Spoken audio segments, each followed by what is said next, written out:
yang prinsipnya itu adalah mencari keuntungan sebesar-besarnya dan mengeluarkan modal sekecil-kecilnya, itu wajib bagi kita bro sebagai peternak.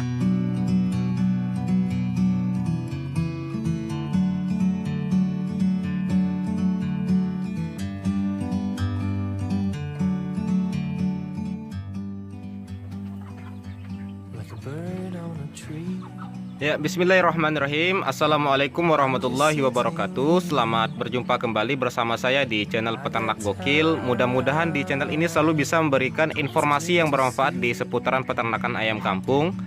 Bagi teman-teman yang masih terkena sakit, mudah-mudahan segera diangkat dari segala macam penyakitnya dan sesegera mungkin diberikan kesembuhan oleh Allah Subhanahu wa taala, dan mudah-mudahan kita semua selalu dilancarkan dalam mencari rezeki, bro. Amin ya rabbal alamin. Bagaimana keadaan semuanya? Mudah-mudahan dalam keadaan sehat, amin. Dan kemudian pun ternak-ternaknya juga dalam keadaan sehat, itu tidak kalah penting bro. Selain tuannya sehat, ayam juga harus sehat bro. Nah oke. Jadi mohon maaf, hari ini kita buat videonya di malam hari. Kalau videonya agak rada-rada pecah-pecah atau banyak noise-nya, jadi mohon maaf karena ini kita ambil waktunya di malam hari bro. Nah oke. Baik bro. Jadi memang ada beberapa hal yang harus kita bahas dan harus kita sharingkan, yaitu mengenai berapa sih keuntungan ketika kita ternak 20 ekor indukan. Itu kan ya betinanya, 20 ekor betina. Keuntungannya berapa sih? Nah, itu juga yang harus kita ketahui agar kita semua bisa mendapatkan rincian yang pastinya dan kita tidak salah langkah dalam beternak ayam kampung. Itu tidak kalah penting, bro.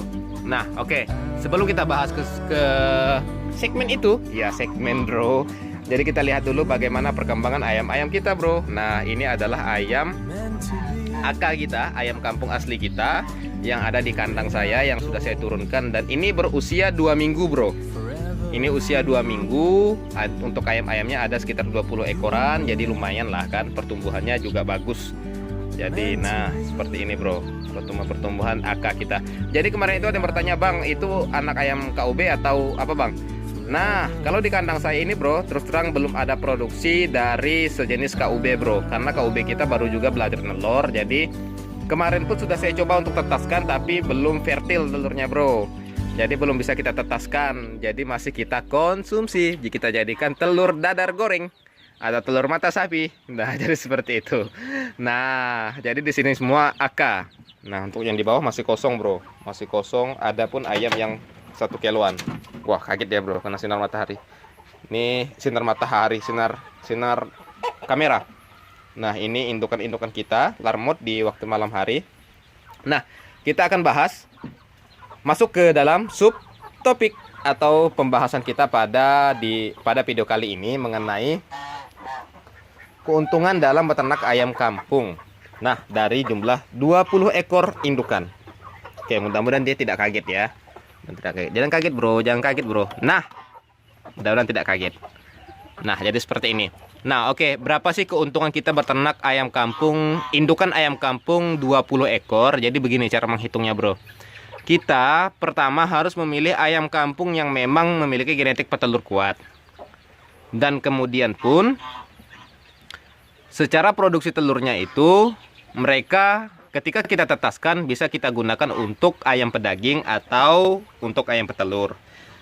Contoh kecilnya itu adalah seperti KUB, ayam AKY, ayam permut, dan banyak ayam-ayam yang lainnya yang bergenetik atau berjenis seperti ayam petelur kuat bro. Nah yang di depan teman-teman ini adalah ayam kampung KUB, ayam kualitas unggul dari Balit Bangtan. Nah ini adalah KUB, penampakan KUB di malam hari yang masih dere-derenya kalau bahasa Jawanya. Kalau bahasa kita di Ketapang itu ayam dare. Ayam dare atau ayam gadis, masih gadis, jadi seperti itu bro. Belum masuk masa produksi kecuali di kandang sebelah sana. Itu sudah mulai produksi. Nah ini. Jadi cara menghitungnya seperti ini bro. Kalau misalnya seandainya kita memiliki 20 ekor indukan, kita harus menghitung. Misalnya seandainya dari 20 ekor indukan itu menghasilkan telur per harinya itu 15. Kalau sudah produktif semua 15 telur per hari itu sudah cukup lumayan luar biasa bagi kita bro sebagai peternak. Dalam artian itu 70% dari populasi. Jadi kita hitung anggaplah 15 telur dari 20 ekor indukan. Di daerah saya, harga satu telur itu adalah Rp3.000 untuk telur ayam kampung asli, baik fertil ataupun kalau fertil bisa mencapai 4.000 bro. Tapi kalau infertil 3.000 kita jual biasanya di warung-warung kopi ataupun yang tukang jamu atau yang lain-lain lah. Jadi yang membutuhkan telur ayam kampung ataupun kepada tetangga-tetangga sekitar. Jadi 3.000 sudah biasa. Nah, kalau kita menghasilkan per hari itu 15 butir telur, berarti kita bisa mendapatkan telur itu selama 1 bulan itu adalah sejumlah 450 butir telur per bulan, 30 hari. Nah, 450 butir telur itu kita kalikan 3.000, berarti kita mendapatkan itu 1.350.000. Nah, itu kalau kita jual telur tok. Ya, oke.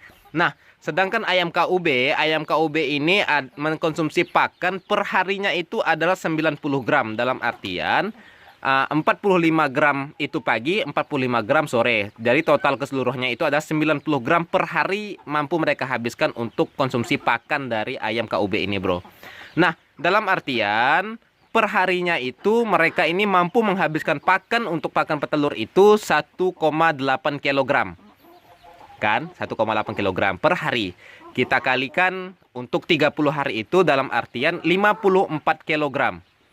54 kg berarti 1 karung lebih per bulan. Kalau 20 ekor indukan yang betinanya. Nah, harga per sak dari pakan ayam petelur itu kalau di daerah saya nggak tahu ya di daerah teman-teman apakah lebih murah atau lebih mahal, nggak tahu. Yang jelas di daerah saya ini harga per sak dari pakan ayam kampung ini adalah 395.000 per sak. Nah, lumayan kan? 395.000 per sak. Sedangkan pakan mereka per bulan itu hanya 54 kilo, bro. Ya udah kita anggap 395, ya udah kita ambil 450.000 dengan perawatan dan pembelian vitaminnya. 450.000 dengan penambahan pakan 4 kilo tadi, atau ya udah kita genapkan menjadi 500.000 dengan vitaminnya. Seperti top mix atau seperti mineral atau stimulan. Nah, jadi kita genapkan 500.000. Dalam artian kalau kita menjual telur secara tok saja, kita sudah mendapatkan keuntungan itu 850.000, bro, per bulan dari hasil penjualan telur aja, bro. Keuntungan bersihnya 850.000 dari penjualan telur. Apalagi kalau misalnya seandainya teman-teman itu mampu untuk mengolah telur-telur itu kemudian ditetaskan menjadi DOC dan teman-teman bisa menjual DOC. Dalam artian per bulan kalau kita mampu menghasilkan 450, ya udah kita anggap kita bisa menetaskan itu 3 box anak ayam atau 300 ekor per bulan kita anggap. Jadi 140-nya kita anggap itu gagal atau ya pecah atau rusak atau gimana lah gitu kan. Jadi kita anggap 300. Kalau satu boxnya itu dihargai dengan harga 1 juta atau 1.200.000 atau 1.800.000, berarti kita bisa mendapatkan keuntungan 8 kali 8 1 juta 6 tambah 8 2.400.000 kotornya. Kita potong dengan harga pakan 500.000, berarti kita bisa mendapat keuntungan sekitar 1.900.000, bro. Kalau kita mampu untuk menetaskan dan kita hasilkan DOC. Nah, jadi seperti itu. Jadi skemanya dalam peternak ayam kampung itu jangan mengharapkan kita itu bahwa produksi kita bisa mencapai ambang batas 80% atau 90%. Syukur-syukur 60% aja itu sudah alhamdulillah sudah lumayan, bro. Kalau produksi ayam petelur ini di bawah 50%, bagus jangan dilanjutkan, bro. Itu akan merugikan. Karena prinsipnya peternak ayam petelur itu paling tidak kita mendapatkan itu 60% dari 60% produksi dari jumlah populasi ayam yang ada di kandang kita. Kalau kita sudah mendapatkan 60%, saya bisa menjamin bahwa peternak itu bisa mendapat keuntungan bagi teman-teman semuanya di peternakan ayam petelur. Nah, jadi seperti itu. Kemudian kita bisa besarkan untuk anakan ayam-ayam ini, kita besarkan, kita sampai bobot 1 kiloan kita jual sendiri. Itu akan lebih besar lagi, bro, keuntungannya. Akan lebih luar biasa lagi keuntungannya. Jadi itu kita hitung dari 20 ekor. Nah, itulah saya selalu bilang kepada teman-teman semuanya kenapa kita harus menjadi peternak mandiri ya seperti ini. Jadi yang prinsipnya itu adalah mencari keuntungan sebesar-besarnya dan mengeluarkan modal sekecil-kecilnya itu wajib bagi kita, bro, sebagai peternak. Agar kita bisa mendapatkan keuntungan yang memang memuaskan kita sebagai peternak. Karena teman-teman juga tahu bagaimana sih cara merawat ayam-ayam ini, seperti apa sih jerih payahnya, seperti apa sih susahnya untuk peternak ayam kampung ini. Kan kita membutuhkan waktu 2 bulan kalau sejenis ayam seperti KUB, AKY atau permut, atau 2 bulan setengah atau 3 bulan untuk AK. Kan lumayan untuk pembesarannya bro, tapi kalau tidak dihargai dengan harga yang memang cukup memuaskan bagi kita, dan sedangkan harga pakan pada saat ini yang sangat lumayan tinggi sekali, itu kan cukup kurang memuaskan bagi kita sebagai peternak. Nah, jadi seperti itu.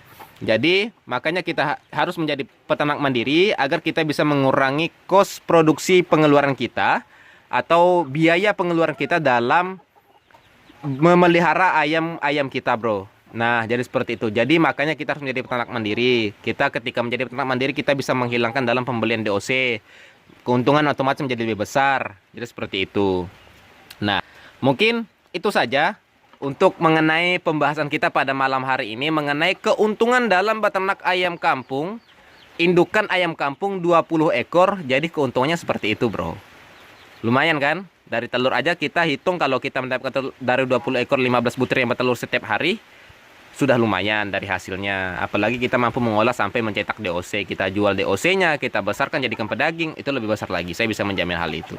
Yang penting harga di daerah teman-teman itu bersahabat. Kalau telur daerah saya harga 3.000, saya nggak tahu di daerah teman harganya berapa. Bisa saja kan 2.500 atau 2.000 atau berapa kan. Jadi teman-teman silakan saja untuk dihitung. Yang penting teman-teman mampu untuk menghitung berapa sih biaya untuk pemeliharaan ayam ini, dan berapa sih nantinya akan mendapatkan keuntungan. Jadi prediksi seperti itu harus kita hitung bro. Kalaupun misalnya seandainya di pertengahan perjalanan kita dalam beternak itu terjadi kerugian, itu suatu hal yang biasa dan lumrah terjadi dalam dunia usaha bro. Yang penting kita mampu bangkit setelah kita bangkrut, setelah kita rugi dari suatu usaha dan kita mampu bangkit dari usaha tersebut, itulah yang bisa dikatakan sebagai orang yang berhasil membangun suatu usahanya bro. Jadi seperti itu. Oke? Mohon maaf apabila kata-kata yang salah, dan kalaupun video malam hari ini kurang jelas dari gambarnya, ya karena ini malam hari dan saya menggunakan HP juga bro untuk merekamnya. Jadi saya mohon maaf. Inilah kata-kata manis saya, silakan teman-teman ambil yang baiknya, buang yang buruknya. Mohon maaf apabila kata-kata yang salah. Saya akhiri, billahi taufiq hidayah. Assalamualaikum warahmatullahi wabarakatuh. Salam dari kami, kandang peternak gokil. Mantap bro, ini indukan kita.